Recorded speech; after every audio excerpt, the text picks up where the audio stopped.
to Street Scene Power Hour. I'm Greg Roten. We have the infamous Larry Ward and another host, Rick Guerrera. And this is a show that will make you question your life of priorities and what's priority and not priority. And again, you should make Street Scene Power Hour a priority, even though it's not a priority. So we got a couple special guests here with us. Derek Smith, publisher for Reasons to Ride. We welcome him here. And Randy Acierno. Haven't seen him in a while. Wicked Images, Custom Art, and Skin Art. So we welcome you, Randy. And thank you, guys. Thank you so much. We got a lot to get to. Let's just dig right in. We're going to start off with Rick. Rick, we were at the Rust Belt Revival. And you will be seeing, let me just put this in perspective. We're going to have our street scene marathon in December to celebrate street scene. We're going to have not one, not two, but 3 new episodes. We're going to have a new episode each week, almost each week of December. So we will be rerunning everything and have 3 new episodes, which includes the Rust Belt Revival that we were at. And Rick, why don't you get into it a little bit? Because wow. That was a great show. You know, the weather was perfect there. It was about 72, 74 degrees. Yeah. It was packed. Some of the cars you see there are just phenomenal. You know, all these custom hot rods and everything. And then they opened up the big building now. Then they had a lot more room inside, which was pretty cool. And it was just a really nice gig. Yeah. It was cool. And that's a show. I hadn't been there since it was down at the B&O station down in Youngstown. And then you went last year and you said this show has changed and it's gotten bigger and better. And boy, was Rick right.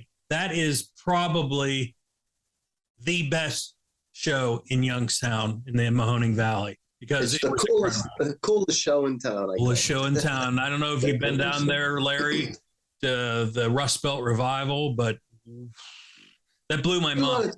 You get a lot of different cars down there, and you got people. We had people coming in from Pittsburgh, from Cleveland, what is it? Geneva Lake. Yep. Geneva on the lake. Yeah, I was going to say Jaga. Yeah, Geneva on the lake, all over the place. So there was a good variety of people, different cars. And you know what? It was pretty cool. That was cool because you went somewhere else as well, Rick.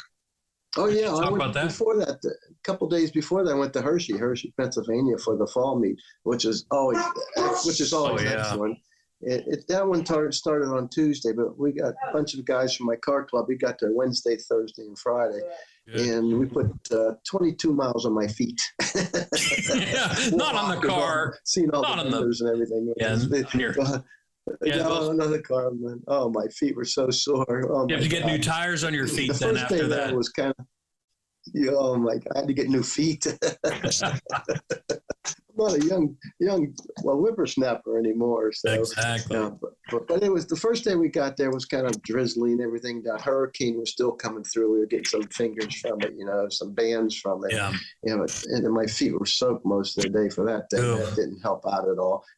But Thursday and Friday were perfect, 74 degrees, and it was just really nice. Thursday was hot because we were on the blacktop, but Friday we got to see the car show there, which is excellent. They had over 900 cars there, and it was really some of the cars there are just they belong to museums. They just belong. They're just beautiful, and people got millions and millions of dollars into these cars, and you're able to just go right up there and look at them and take photos of them, and just unbelievable. Yeah, had a great time. That's great. Larry, you've been out and about as well, and not so much as of lately, but you have been. So give us a little bit of what's been going on with you. Well, just been out, went to a Corvette Club meeting and went to motorcycle club meeting. A bunch of us get together every Sunday out at the Mocha House in Warren and just planned some rides. A couple of my friends came back from Barber Motorsports Museum where they had the Vintage Speed Festival. I was going to go, but ran into some health issues and that stopped me from going that far. And as always, it's a great time. It is actually in the town that's called Leeds, Alabama. That's the home museum, of, isn't it? right, one of the world's, next to the Guggenheim, probably the greatest motorcycle museum. I don't know if you'd find anything better. I mean, it's exquisite. There's 3 floors. There's a moonlight dinner that I was very lucky to attend a couple of years ago. Rubbed elbows with Eric Buell that night and some other guys, and a lot of fun. But the Vintage Speed Festival draws people internationally, especially from England and that. And they come over and they bring their old ton-up 50 or late mid-50s Tram Bonnevilles and stuff that they had as kids, and ship them over and ride around for 4 or 5 days and then ship them back. But it's a wonderful event. You'll never find a better run event. Several years ago, Dale Waxler, who's now passed on, Wheels Through Time, Dale was doing the what they call the century race. He had to have a bike that was 100 years old. And Roy and I were on Dale's pit crew, and Dale was defending champion. And we did so good that Dale didn't make a full lap. So yeah, we weren't on anybody's pit crew anymore. But yeah, we had a fun, and so that was probably the big thing coming up. I've been working on my Sportster, changing some stuff, my old '93, and I actually did a couple of trips on that this year that were 500 or 600 miles. Not far in comparison to if you have a BMW where you're going 1,000. But I did go to Missouri this year on the Beamer and out and back. But this year was a very struggle this year.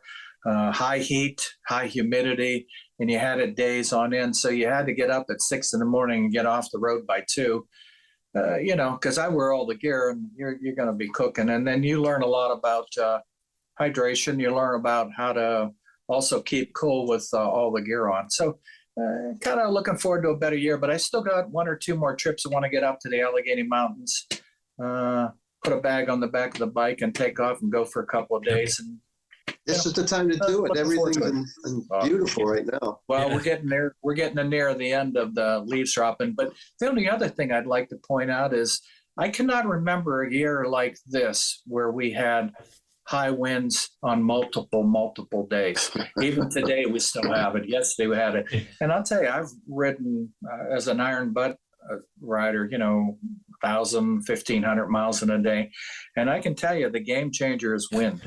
If you can get through the rain, you can gear up enough to keep the water off you long enough, even cold weather with gear, even a little bit of snow on the ground. But boy, when you start getting high winds that are gusting, you grip the bars a lot more than you want to, and knees are on the tank a lot more. So I'm just hoping that next year, 23 will provide maybe a little bit more moderate weather. Yeah. Well, you know what? We've kind of touched on what we're doing, but we have so much to get to in this podcast. We have Derek and Randy with us. We're going to go back and forth here pretty quick. You know what, Randy, wanted to start off with you. You know what? You've been kind of out of the spotlight here. You're well known around the Youngstown area, and let's get into a little bit about your career and what you have to offer here. I mean, you've got a wide array. I like the doodle. Yeah, I like the doodle. You like the doodle. Okay. So doodling, what do you do with doodling? And this goes back. It kind of goes all the way back into 2nd grade. And I'm sure she's looking down on me now, going, just shaking her head and probably apologizing, because for my I want to say it was my 7th birthday, I received new markers, and I'd never ever had markers in my life. All the cool kids had markers. I got a new set of markers for my birthday. I was so pumped. I took them to school. Oh, there you go. While everybody else was supposed to be writing their letters, I was playing with my markers. So Mrs. Lodge, God rest her soul, came over and picked up my markers and said, "Oh, man. Are you kidding?" Wow. Honest. Man. I cried worse when that happened than when I got the paddle for taking him to school. I got many. True story. Yeah. Yep. It really kind of sparked for me, I would have to say, when I was 15. I started, going out to the racetrack, and, you see all the cool cars with the lettering on them and the artwork and the striping and just the outlandish paint jobs that were going down a track at 150, 200 miles an hour. And it was like, whoa, that I want to learn how to do. So it went on from there, and I started in high school. Bob Nalepa was the one art teacher at the time. Mm-hmm. And I didn't have him particularly my freshman year. I had a different art teacher, but he would kind of throw things up on the board, and I fell in love with just the style of everything and just the idea of it all. And that's how it got started. So I started going to A&W with my cousin. He would come and pick me up at my house, and I'd have a milk crate with some one-shot lettering enamel, some turpentine, and a fistful of brushes. And I'd go out, and I got started by sitting on the milk crates out at A&W Friday night and lettering guys' names on and personalizing the vehicles and things like that. Wow. So, that's awesome, because, we're going to get a little bit more into that. I want to hit on Derek's career a little bit. Derek is let me get this right. The publisher.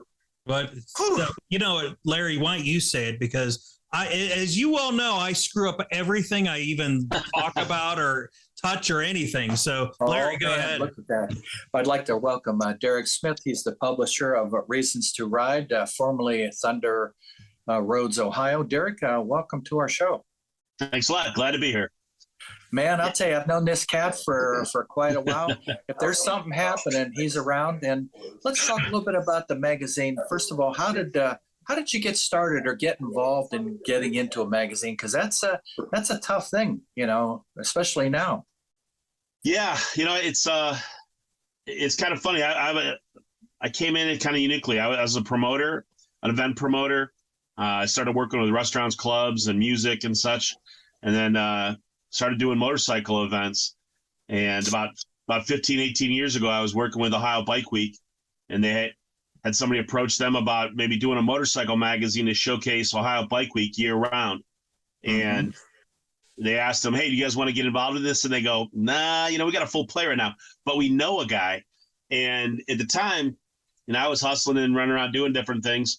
They asked me if I'd be interested, and I had not done anything, no experience publishing, anything like that before.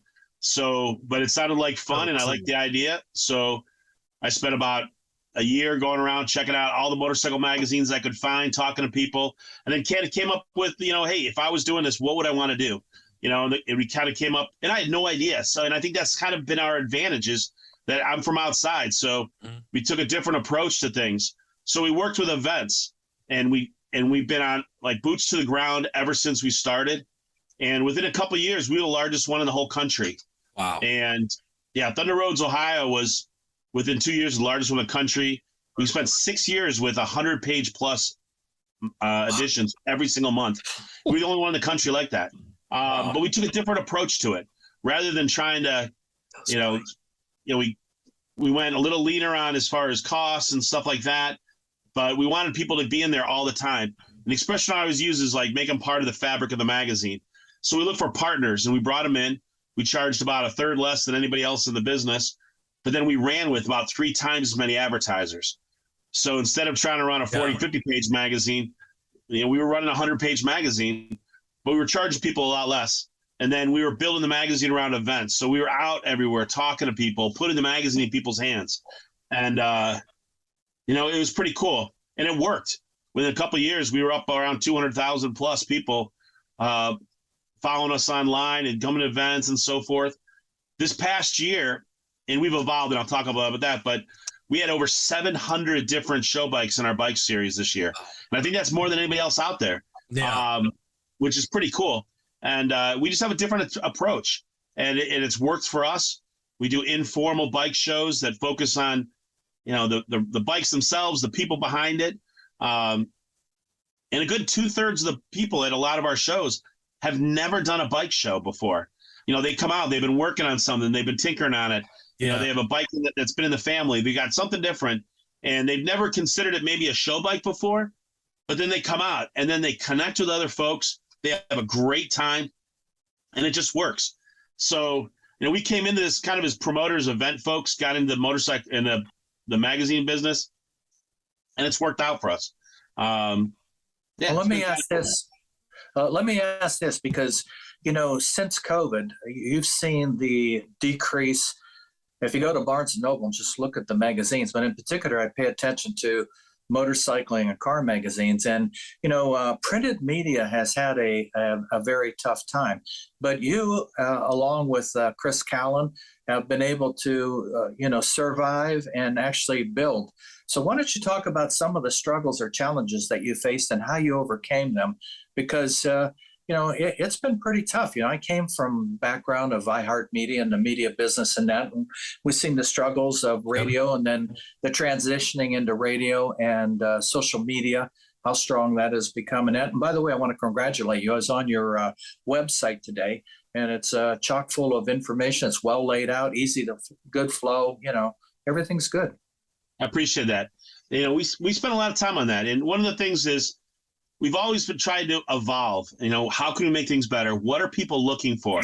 So rather than tell everybody what it should be, we're listening to folks, and and that's been fortunate because we've been able to evolve over time, and we've tried different things. Some things work, some things don't, but we've evolved. Mm-hmm. And certainly COVID was a challenge for, obviously for everybody. Unless you're in the pharmaceutical industry or a politician, Amen. That never stops. But then the other thing that's, and I don't know if you guys are aware of this, but during COVID, all the paper mills shut down for the most part. Almost every one of them shut down for a period. And when they came back on, the whole market had changed, and cardboard was like gold. So you have Amazon, you have Walmart, and all these distributors. They would buy as much cardboard as they can, and then the cheap source of cardboard overseas wasn't there. So a lot of the paper mills domestically, they came back on. They weren't making paper. They're making cardboard. So now, as if the market isn't tough enough on print media, paper costs for media are 3 times what it was 4 years ago. Not just 30%, 3 times, 300%. So it's been a challenge. In essence, we've had to just, kind of redo things a lot. The name change, where a lot of that comes from, is, we started in 2019. We introduced Reasons to Ride, and we partnered up with some other folks. And the idea was a digital format that would go coast to coast. It was restricted and was focused on motorcycle events. So you could go online and find out what's going on, interact with all the different social media platforms. You don't have to be on Facebook. You don't have to do any of this stuff. You go to Reasons to Ride, and we were actually we were partnering and interacting with local regional motorcycle magazines all across the country. So we had some in California, we had ones in Florida, we had Carolinas, Indiana, we had folks all over the place involved in this. And then, as luck would have it, we launched this whole thing, and boom, then COVID comes. Good timing. Things we never thought would happen. Suddenly events are gone, and, the bars, everybody always said the bar industry was like, recession proof, and whoever imagined that, those being shut down. So we had to redo everything. But again, it gave us a chance to look at things and work with everybody. But we were ahead on the whole digital thing, which really helped us out. And then the idea of networking with other folks regionally has worked. And then we partner with a lot of regional motorcycle groups, CMA, the Christian Motorcycle Association. We work with a lot of the antique motorcycle groups. We work with combat veterans. We work with the legions. We work with all these different organizations. Instead of trying to come in and run our agenda, we work with them and showcase them.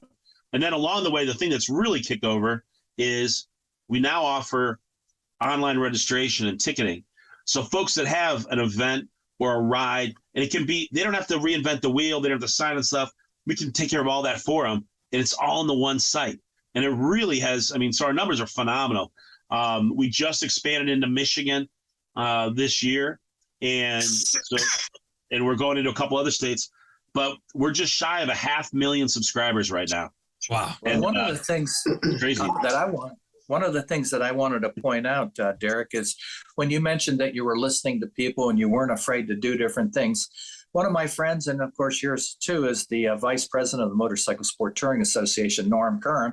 And for the last at least a year, maybe longer, 2 years, Norm does a monthly column for you guys, and it's about touring and travel. And of course, he doesn't come from the Harley lifestyle. He comes from the Yamaha lifestyle and some of those things. But I congratulate you because Norm is a wealth of knowledge on a lot of different things. And that, to me, is a challenge to fit that into, the lifestyle that the magazine represents. That's a little bit different. And yet it's some information that actually could help everybody, no matter what type of bike you ride. See, I that's a huge thing. And I think, to be honest, it also underscores like the whole name change thing. We aren't necessarily just about, putting girls on bikinis and bikes and stuff. Not that I'm opposed to that or anything wrong with that. I was going to say, what's wrong with that? There's nothing wrong I didn't say that, by the way. No. And I'm not saying there's anything wrong with that. It's all, but the idea of the ride and getting out there. And I'll tell you, Norm is he's an amazing guy. And it's funny because, I have so much respect for him. He's probably one of the most knowledgeable, most technical riders I've ever met. And, he's a very soft-spoken guy and probably one of the nicest guys you'd ever meet. Very soft-spoken, very respectful, just a solid guy, but low-key, you would think. And it was funny. A number of years ago, we got involved in the flyby rally down out of Marietta that he runs, and it's a phenomenal rally. It's a riding rally. I could talk about that all night. It's just an amazing thing. And he had talked about it so much, and I was so invited. I'm like, I got to go down there. So I signed up. I'm like, I cleared a whole week for this. I'm going to come down there and ride with Norm. And then, I even got a new bike. Don't admit that, but as my excuse was there, I got a FJR. Yeah. I couldn't go down. I couldn't show up on a Harley down there and like that. And I'm doing the sport touring thing, and I've been following this. I'm like, I need to do this. So I went ahead and pulled the trigger and got an FJR. And I also got a helmet with a Bluetooth on it. First time I'd ever done that. Like one of the SEMA ones, whatever. And 20. It's really a cool thing. So I'd never ridden with any of these things before, and I'm on a Yamaha FJR. And again, I run sport bikes but a touring bike, and that's Norm's bike, the FJRs. So I go down there. It's funny. The couple days beforehand, we had some common friends and some folks that I work with him, guys down at the Data Motorcycle Club, and they're all kidding me. A couple were like sending me messages like, "Hey, don't try to keep up with Norm," And then Norm, I was seeing some of the messages that were copying him on, and they're like, "Hey, don't kill Derek. We need him around for a little." And I'm like, "What are you talking about? Holy smokes, does that guy ride?" And so we went out there, and I think the range on those Bluetooth is like a couple miles. I got no shame, shame in admitting that a couple times he's like out of signal. I'm like, "Are you kidding me? He's that far ahead of me?" And he told me that you were kind of getting up to speed, and thank God you got off the bagger bike and got onto an FJR because you're only going to bend those sideboards so far, Oh yeah, you know what? And then the funnier part was, and honestly, I learned more riding with him that afternoon than I had the 5 years previous. Because when you're riding, you don't hear, like, afterwards you talk about stuff, how you're riding and so forth. When it comes to like your style and your technique, you don't have Norm Kern in your ear otherwise with that Bluetooth. So we're going around corners. She's like, "What gear are you in? What are you doing back there? Wait, what are you in first? What are you doing fifth? What in the world are you doing?" I felt like I was like, I'd never ridden before. It was crazy. But you know what, though? He was right. And he highlighted some issues. I was dragging my clutch. I didn't even realize I was doing it. He's like, "What are you doing? Did you downshift yet?" And in a much nicer manner. I can't do Norm's voice. I mean, but as calmly as could be, like, "What in the world are you doing?" It was really funny. But it kind of makes you feel bad. He's like a school teacher, without not condescending, but sort of like, "Oh, geez, I don't know why I did that," Yeah. Oh, yeah, exactly. Yeah. But at the same time, like, he's coming across like that. But in my mind, I'm like, holy smokes, I'm getting scolded. I've been riding for 30-some years here. What in the world is going on? And there's always somebody better than you, I don't care what you do. There's always somebody that's either criticizing you or, that's moving along faster. It's funny. And he made me feel like a rookie and a half, but it was cool. It was great. And so I think those things come across well in the magazine because, I read, he always sends out the ahead of time anyway, so we could look at it. But I pick up the magazine and take a look at it and kind of smile and all good points, but all points that everybody that rides a motorcycle, don't care what brand it is, that can benefit from a safety standpoint. So, absolutely. Hey, Derek, in your magazine, what do you focus on? Do you focus on all bikes dirt bikes, street bikes. Just getting out there and trail riding bikes. and getting everything. out and riding and going to different places. We try to mix things up because I really believe that, expanding the horizons. Go out there, check out the dirt bike stuff. Go check out the, sport touring, flat track. Like if you've never seen flat track, if you've never been to a hill climb race, get out there and try it. There's so many things out there. And, but honestly, the biggest thing that we try to do is connect folks. There are way too many folks that are just riding by themselves or one or two people. Right. Get out there, meet some new folks, get out there engaged, get involved in a group, get involved in a ride, get involved in something or other, because I think that's a huge thing, and I could go, I don't keep going too much on this, but, and it's the same, whether it's cars, whether it's motorcycles, gearheads are gearheads, but there's like a brotherhood and there's a kindred spirit kind of thing. And, you get out there, get involved, good people. It makes it all worthwhile. It's not really about the iron as much. I mean, that's like the ticket to the game. But again, it doesn't make a difference whether you're at an FJR, a KTM, a Harley, an Indians, a Victory. If you get out there and ride and have a passion for it, it's cool. And people respect that. And I think that's pretty neat. And as you try new things, you're going to get more involved. You're going to get better at it. Like there's so many funny things. Like you go from metric riders to like the Harley guys. And there's things that, like something simple like tank bags or hand guards. Like why, like you put up, like I started putting hand guards on my Harley and people are like, what in the world are you doing? I'm like, yeah, try it. Yeah. Yeah, try it and then try it without, and it's funny. Right. Yeah, I say a head shake from Randy, and there's got to be a reason why. Yeah. What, describe a hand guard to me. I'm not familiar with them. Protection. Yeah, it's protection. Okay. It's like a plate in front of your hand guard is so where you're holding the clutch. Yeah, it protects your hand there. And on like if you're riding a dirt bike, they've been like for the last 40 years, it's been standard equipment. But for Harleys, even now, just starting to. And I think Harley finally released their first bike, the Pan America, that has them on it. Yeah, they're going to be standard on bikes all over the place. It's pretty neat. But it's a game changer. Like heated seats. How funny is that? Like all kinds of things that you're like, come on. Or heated grips. That's even more basic one. Not an iron butt anymore. It's a melted butt. Oh, yeah, absolutely. Well, let me tell you what. If you're when we were younger, we used to get up at about 5:30 and like the last week of February, get all of our electric gear on. And that's gloves, jacket, pants, socks, everything, and hand guards. Take off and 14, 15 hours. I mean, going like crazy and getting down to Daytona. But you got to get down way past Withville. I mean, you got to get almost when it's February. You got to get to Georgia before you can start peeling that stuff off. But you're right. I mean, that's a good ride. Yeah, that's a. I have to say, put Vaseline on our cheeks. You know what? I'm the biggest pansy in the world. Put me in a car in a heater. I'm fine. Yeah. I'll be fine. But anything with a cold. I'd tow it down. I would tow it down. That's why a lot of bikers carry a spatula and some Pam on their bikes with them. That way they can get the frozen cojones off the tank. Well, you know what? It's funny you mentioned about trailer, and I used to pull up on my BMW and pull up on a bunch of guys that were trailering their bikes down to Daytona. And I just look at them and I point to the BMW thing on there and wave.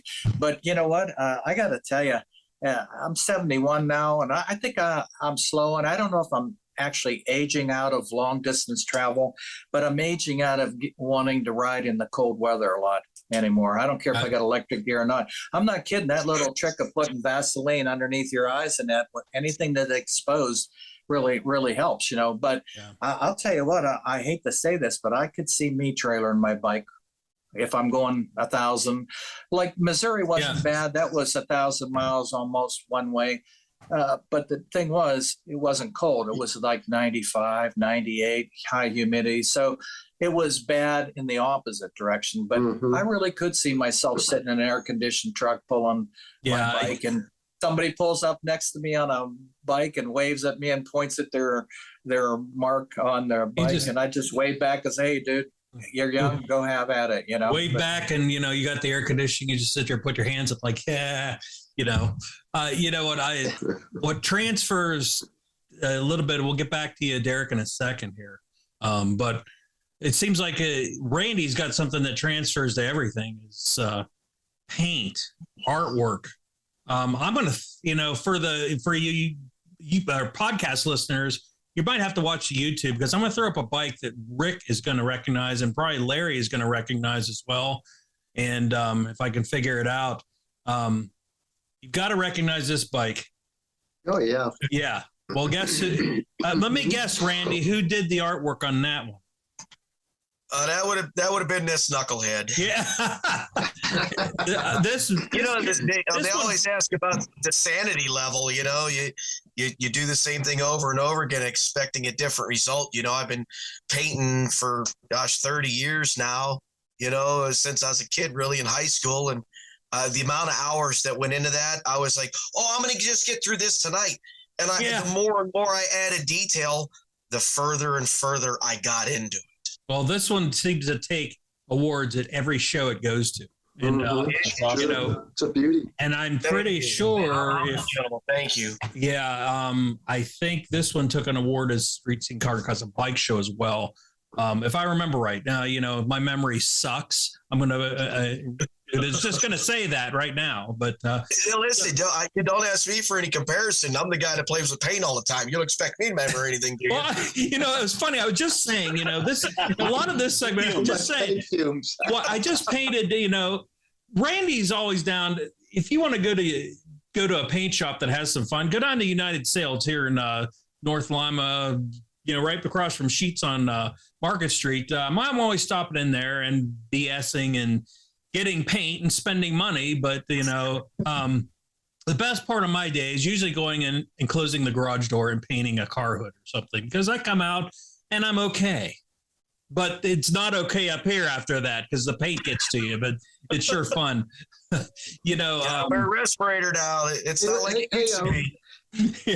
It's not, we want to go ahead, Rick. Hey, Randy, how come we haven't had you on Street Scene yet? Well, I think we were starting to get something involved a couple of years ago. I was over at the Rooster Rally, said hi to you, gentlemen. Mm-hmm. Sure. I was out there pinstriping, and then it seemed like one thing happened another with the COVID outbreak, and that kind of put the brakes on people and wanting to be out doing things. And then I did do the Rooster Rally last year. Yep. It's such a good show. I really enjoyed doing that show. And then my mom got sick in October with COVID, and then passed in November, and it's been different for me. So that was probably one of the reasons that I haven't been public for anybody. All right. We got to hook up next year then. This year's pretty much. I would love to do that with you guys, because the shows is me. Everyone says, "Oh, you don't mind me looking over your shoulder?" I'm like, "No, man, let's hang out." They're like, "No, watch what you're doing." I'm like, "No, it's okay." I do face painting too, right? I got a quick question. And I'm about as far away from painting and stuff. I can do mechanics, but what I'm even before COVID, paint started to really, really rocket. And when you consider that a lot of that stuff now, if I'm correct, is water-based, I'm trying to think of, how come it is so darn expensive now? I mean, I've been told that you can get a quart of paint, and it's like $500 or something. And some of the pigments are some of the exotic pigments will carry, especially with some of these companies. BASF is the company that we promote the most of over there at United Sales, and that I have, the last 4 years, I've increased using their products, and I see why. The color intensity, the vividness of them. A lot of the companies you don't really, because DuPont and was so commercialized, PPG, Matrix, House of Color, those guys put so much money into advertising, they don't it becomes kind of the name of Walmart or Home Depot. Okay.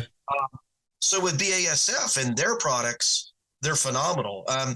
They haven't exactly gotten into many of the striping urethanes, but over at United Sales, we carry more than just BASF. So I can get my hands onto those products. The House of Color striping urethanes, some of the one-shots I still use for signage and things like this. I still do lettering on cars, trucks, and boats that are, why has it gotten so expensive, though? I mean, even for base colors like reds and whites and blues. Reds was the expensive one always. Those blues are going to be your higher dollar pigments, and it's just because of the concentration and the length that they have to go to get those pigments. And then the biggest factor of all is the EPA. They have got, of course, the EPA is in everything.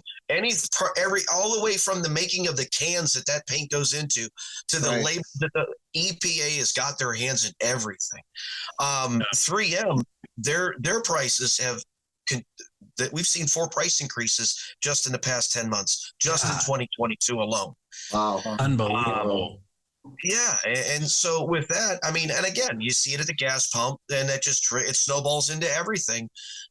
But there's a lot of petroleum products. There's, acetone, xylene, all kind of caustic chemicals that are in there. So the EPA's got on it. And what's good here isn't good in California either. Yeah. So that's why they did derive, for a while there, they were really trying to push the waterborne paints because of the EPA. But now that they've lowered the VOCs and the urethanes, and because they can't get the longevity yet out of the waterborne, everyone's still holding tight with the urethanes. That's a question I wanted to ask. A lot of this is, whether you're painting graphics, you're painting a whole car, you're painting a fire truck or a motorcycle, they were pushing the waterborne paints, and I just couldn't stick with them. Like, I've never sprayed a waterborne, but let me ask this, in your opinion of spraying and painting base clear, urethane, I mean, the waterbornes, what is probably the easiest thing to paint, maybe the most cost effective for somebody looking to, winter's coming. If they're going to get their bike painted, they're getting their car painted, truck, whatever. What's your best advice for that? I mean, for those guys that are just wanting to make it nice and shiny, there are the acrylic enamels still available. Durable. For the guys that are low budget projects. And, we still can mix those paints as well. They're at the store to match factory colors. I just was doing a couple gentlemen's vehicles that were 60s colors yesterday. Okay. I just painted, me personally, I just painted a 1965 Corvette Resto mod for a gentleman out in Poland/Lowville area. And we did it the Nassau blue. I mean, that was GM's go-to Corvette color, Nassau blue. Yeah. Yep. Wow. So, I get the acrylic enamels. I remember, again, I haven't sprayed acrylic enamels in a while, but it's always sticky. It's like, they're really sticky. It's all over you. You can't wear a paint suit. Wear a paint suit. Yeah.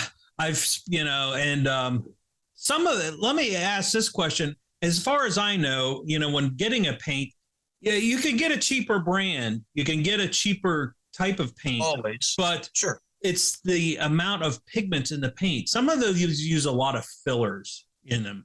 And from what I understand, you get a cheaper paint, but they're going to add more fillers. What does that mean, when you're looking at a paint? Well, so when they talk about, as you're mentioning, fillers, that might be the correct terminology I think you're thinking is the clear coats having more resins versus more solvents. Okay. So there's more protection. There's more UV protection. Everyone, again, you earlier struck on, politics, they're pushing, electric cars, everything else, because of global warming, all that. So again, those UV rays, they damage the paint. And even though they are building better paint every day to resist those UV rays, the clear coat is the best protection you can, just like sunscreen for us. Yeah. Okay. They're a clear coat. I prefer the one-step urethanes. I like them. You know why? Sure. You got a little smirk on your face. You're probably like, "Oh God, no, he's an old school guy." But if I make a mistake, I can spray it out, or I can wet sand a run out. Exactly. Well, but what are most guys doing on motorcycles? Since Derek's part of the show, he's big into that, but and custom bike shows and that. But what do you see most guys base coat, clear coat? Okay.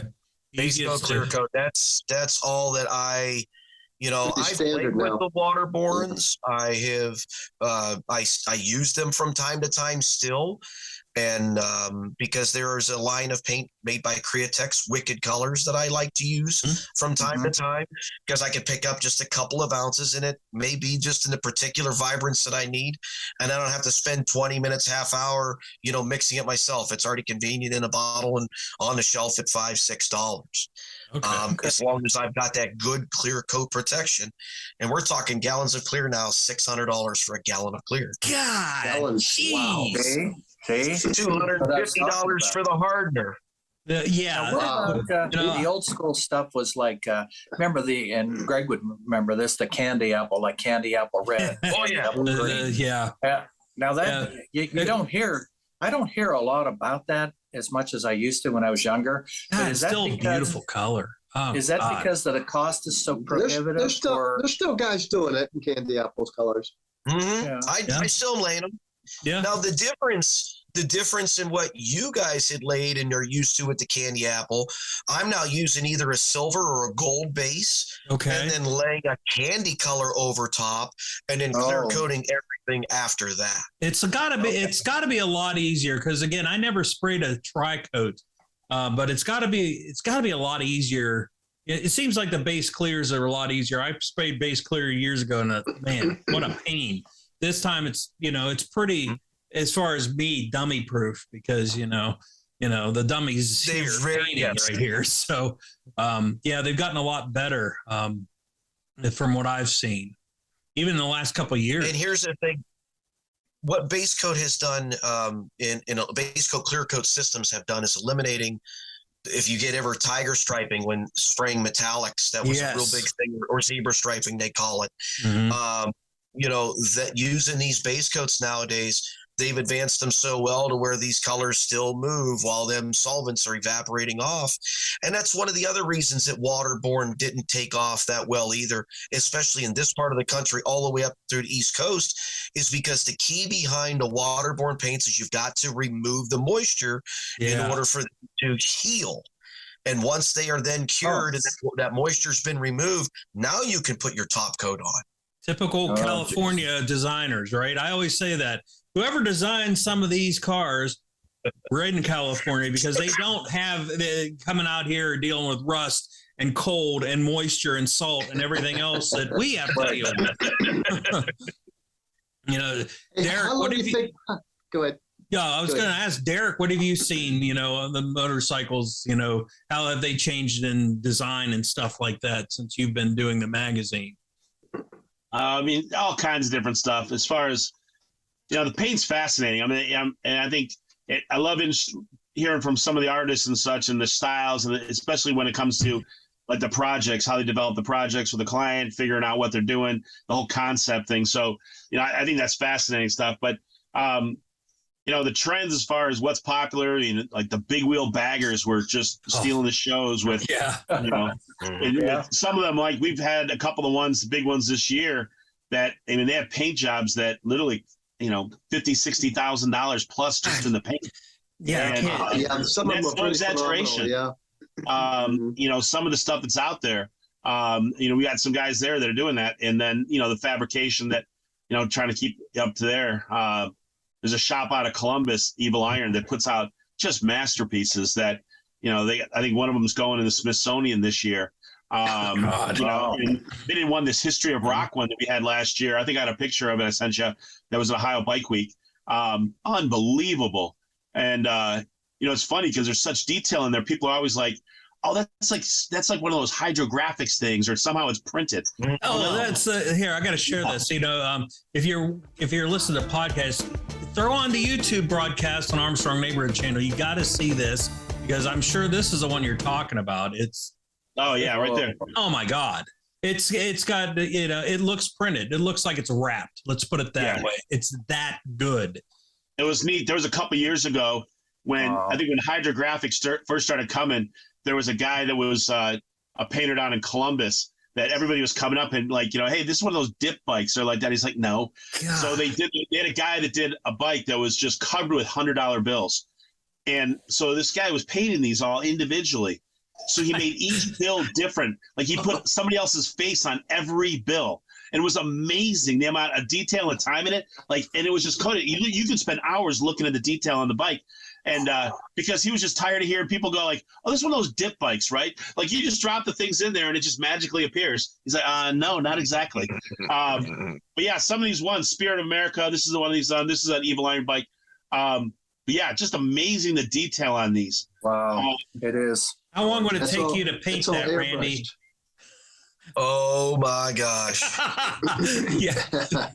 That's going to be, there's thousands of hours in that. Oh, yeah. There's definitely thousands of hours in that piece. And that's where like you hear about the price and people are like, oh, that's ridiculous.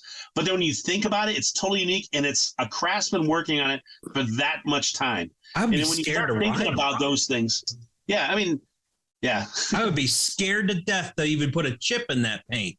I mean, yeah, really. Yeah, that's one thing you get into the paint. It's like, you can put, again, I if you know me, I'm cheap. So, anything cheap I'll make do with. And, I end up going to, and I'm going to say it, I went to Summit and got my paint for my one car. So, but it turned out okay. Yeah. Randy's looking up at the stars going, you moron, why would you do that? Yeah. So, your cars look good, Greg. Don't underestimate yourself. But the thing is, it goes like with everything else. It's making the bike or the car uniquely yours. Like, right. Yeah. I'll tell you, one of the ones that I caught so much flack for, when we do our shows, we do a mixed thing where we do a popular vote where everybody gets a vote, like we do ballots and everything like that. And then we do weighted judges ballots to kind of separate things out. And then we do the best in show, which the judges, then we take the judges ballots out and we do the People's Choice Awards. But for all the categories, we include the popular vote. Well, at Sandusky this year, which is one of our championship shows, there was a gal there, and I mean no disrespect by this story whatsoever to anybody, but she had blinged out her bike, and that's all you got to say. Like, I don't even know how to describe it. Yeah. Like they were like rhinestones individually. Yeah. I was just gonna say rhinestones. Yeah, they're like you had like some staple thing, like I've seen those things for like cloth, but no, she individually placed these things there.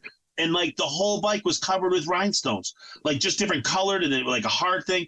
And it was kind of, it was, I think it had like a theme to it that was like a breast cancer theme or something like that. I mean, there's like I don't remember exactly what it was, but it was something along those lines. And it was all rhinestones that were placed. And people were so moved by the project that hands down, like we have a category that's best paint and design. It won hands down. And I'll tell you, I knock on wood on this stuff. I've been doing these shows now for about 8-9 years, and we've done a few hundred of them. We've been really fortunate. We have very few people that come back. That was one. There was two guys there that they were not. It was one of the first times coming to one of our shows. They lost their mind that this woman won the best paint because they had two bikes there that were professionally done. Yeah, and they're like, how in the world? As far as they were concerned, I was a complete rube for handing out that trophy. I should have just come down and delivered ballots at 11:30 at night for that one. It was funny. Like they were just like, how could you do that? And I'm like, we actually do count the ballots, and it was hands down. Wow. That was the most popular bike by far. And even though you had some bikes that were just absolutely amazing. But the way we worked it is something that bike came up and got best in class for best paint.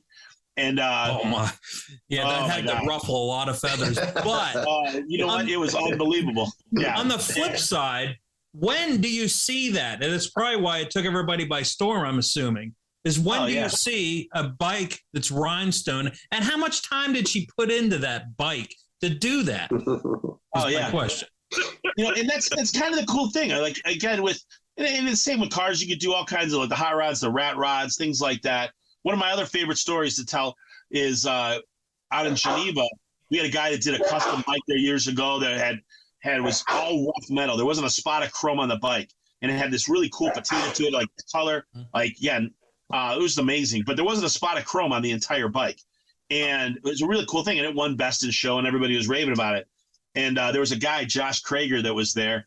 And I don't mean no disrespect. Like he's got a shop and everything. I think it's a diesel engine shop. And he's looking at it, and he's a biker. He's like, I always want to build a bike, but I'm not making it like anything chrome and shiny. I'm not doing all that, but I could do that bike. So he went back to his shop and was digging around. He pulls out old diesel Mercedes engine, pulls that out, and I don't even know where half the parts came from. So he rolls into Geneva the very next year with this bike. And it's one of my favorite things because he was inspired by a bike he saw at the show the year before. He goes, you know what? I can do that. So he's like, I don't know how to paint, Larry Eddie. I don't know how to do any of this stuff, and I'm not making shiny stuff. I don't know how the chrome works. But, but I got a wrench, and I can weld, and I'm making, strong seams, but I'm not, doing anything all fancy. He brought this bike back that, no joke, had a Mercedes diesel engine. It had water skis, like vintage water skis on the side for running boards. I mean, everything on there. Like they had gas lamps, like these old vintage gas lamps that was the oil tank was on there. And I mean, it had these big electrical switches that looked like, somebody was like up to Old Smoky down in the reformatory with you flip this switch for the lights. I mean, it was crazy.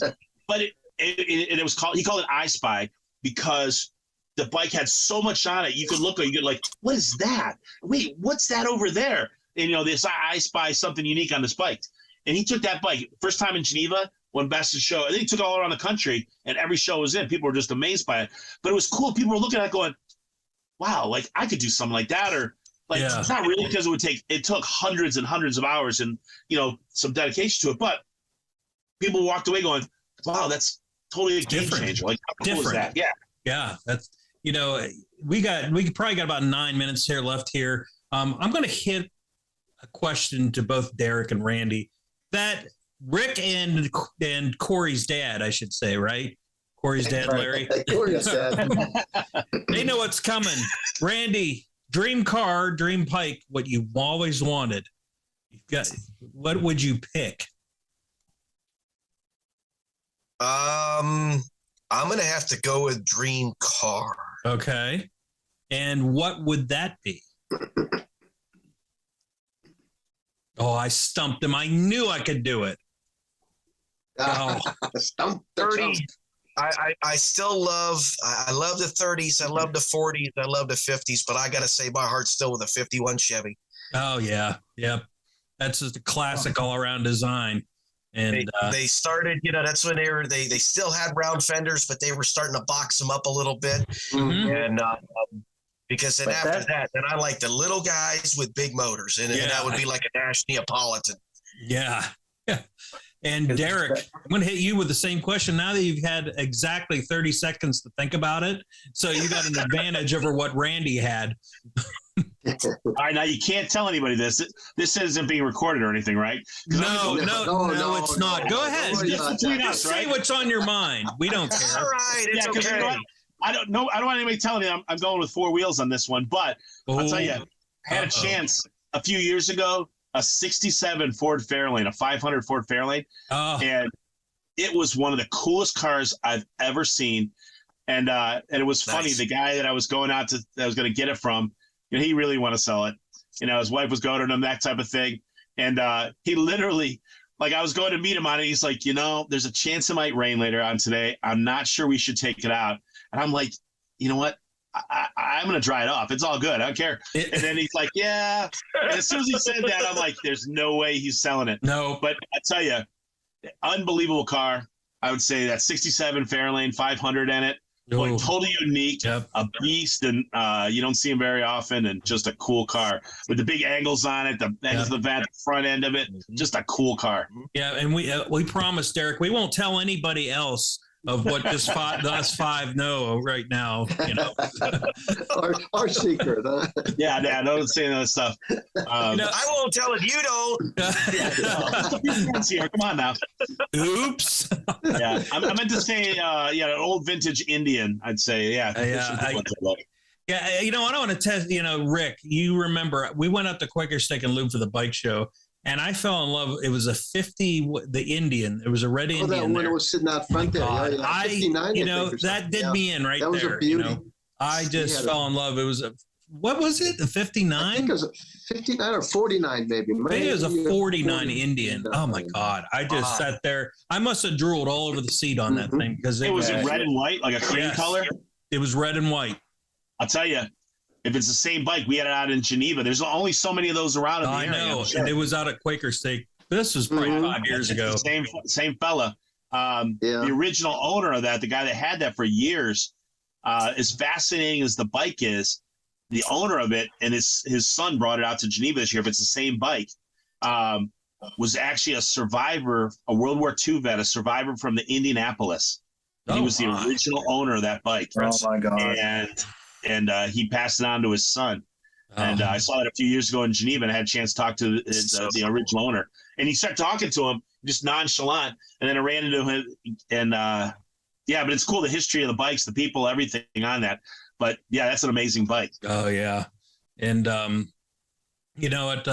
If you want any information about Derek, how do we find out information about your publication in that? ReasonstoRide.com, reasonstoRideOhio.com. We're on Facebook. We got a couple 100,000 people on Facebook. Reasons to Ride. We have, and then we do a ton of events. Randy, we got to get you out to a show. We'd love to have you at Geneva, man. Man, it's a great time. I tell you what, we talked before with Scott Brugman, and we could never. But I'm all in this year. So I've got a good with United Sales backing me now the way they do. Not only have I been, like I said, buying their products the last 4 or 5 years, but I started working for them in January. Whenever I need a showtime, go. Yep. We'll love to have you out there. Piston Power Show too, boy. Yeah, that's a good one. Would love to. I would love to. I'd love to get a hold of you, Derek. We'll get together and we'll make some stuff happen for sure. That sounds great. We'll just sit down and play and doodle. Yep. Randy, how can people see your work and get a hold of you even at United Sales? So how do you have websites? During the day, the easiest way is, between 8 a.m., 5 p.m., United Sales, which is over North Lima, Ohio, 9056 Woodworth Road, North Lima, Ohio, 44452 is the address. Telephone 330-330-8700. And that's for United Sales. All your paint needs, auto body supplies. If we don't have them, chances are we can get them ordered in. We do have 5 other locations. So there's a total of 6 stores: Canton, Dover, Massillon, Zanesville, Akron. Those are other locations. So I've got some pretty good resources at my fingertips. And then as far as with Wicked Images Custom Arts, 330-501-2556 is that number. I'm on Facebook, Instagram. I will have to say texting is usually the easiest way to get a hold of me because I've got such an influx coming in. As long as I see a text, I can throw an earbud in, give a phone call back, and that way I can still be hands-free while I'm doing some doodling. That's awesome because we're going to, for the video version of this, we'll put the websites with their name on this and the information how you can get a hold of them. Cool. Anything you want to wrap up with, Larry, while we're here and while we still have got you on the hook, so to speak? Just a couple of quick things here. Because of the temperature differences that we're experiencing now, we're going to get a couple of days next week where it's going to get warmer. But if you're out and about and you're riding, a couple of things I try and tell people is, at the very least, bring a pair of rain pants with you, because if you're coming back, you leave in the morning, but then it gets dark by 6:30 now. So you're coming back. As soon as that sun goes down, it gets chilled pretty quickly. And I'll tell you that the best thing is if you can slip on a pair of rain pants, man, your legs will stay. You'll be surprised how warm you'll stay. And if you got a decent jacket, but I always throw something on my bike if I'm not sure, whatever. I always have a rain jacket and a rain pants, and I know I'll stay warm. And a couple pairs of gloves, depending on how cold it gets. Like next week, I'll be up in the mountains. So, good time to do that. Rick, how about you? We got anything to wrap up? Hey, when's this going to air, Greg? When's this one? Yeah, because we're going to do that Cars, Cats, and Canines this Sunday. You mean the podcast or our next show? The podcast. Podcast. If you're listening to this as of what's tomorrow, the 20th of October. 20th. You're going to be hearing the podcast. So the broadcast will start on the 24th of October. This will run for 2 weeks. Please check. It's going to be at Cars, Cats, and Canines at the Animals for Animal Shelter down in Canfield. Angels for Animals. So Angels for Animals. That's it. Yep. So what's happening, and this is one of going to be our premiere shows in December when we have our marathon, is Cars, Cats, and Canines at Angels for Animals. It will be, if you're listening to the podcast, it'll be October 23rd. That's 11 to 3, I think, for the Cars, Cats, and Canines. And it's a little bit something different. It's going to be exotics. So this is something that really way over my head. This is right up Rick's alley. So I'm gonna love it. I've been thinking about it since you told me about it. So so Cars, Cats, and Canines. That's going to be. Bring your dogs and cats too. You're allowed to bring your dogs and. Well, cats, you walk your cat on the leash or what? Or you just carry it. Yeah. Hey, don't forget they got food there too. They're going to have an assortment of food and beverages. So I want to mention again. Stay tuned December. Larry, Rick, and I'll be wrapping up. We'll have a end of year special with we'll do here in the studio. But December is our street scene marathon. We're going to be in the studio again. Hot dog. Oh yeah, see, yeah. We don't get together too often. No more masks and stuff right now, at least. December is a street scene marathon. We said to heck with Christmas, and we just run street scenes all month. But again, we're going to be premiering 3 new shows this year, 1 each week. So the Cars, Cats, and Canines will be premiering in December as well, along with the Rust Belt Revival and what we shot the video in. Was July of the Road Turians with Jerry Dixie's Road Turians. I just finished that show. Yeah. I just finished that show up, and it's cool. So and I've looked at it for about 20 hours of editing. I'm tired of looking at it. That was a lot of fun to do that show. We got a lot coming up, and thank you, Randy. Thank you, Derek, for joining us. From all over the country. Thanks for having us. Yep. Thank you. Watch. Listen to. Thanks, if you want to listen to our other podcasts on Buzzsprout, iHeart, Pandora, any of your streaming media we're on. Armstrong Neighborhood Channel YouTube site. We'll have the video versions, and we got a ton of street scenes to watch in the Street Scene Power Hour. For Street Scene Power Hour, I'm Greg Roten. That's Rick Guerrera, I think. And I think that's Larry Ward or his dad. Yeah, thank you. He knew what I was going to say. We will see you down the road.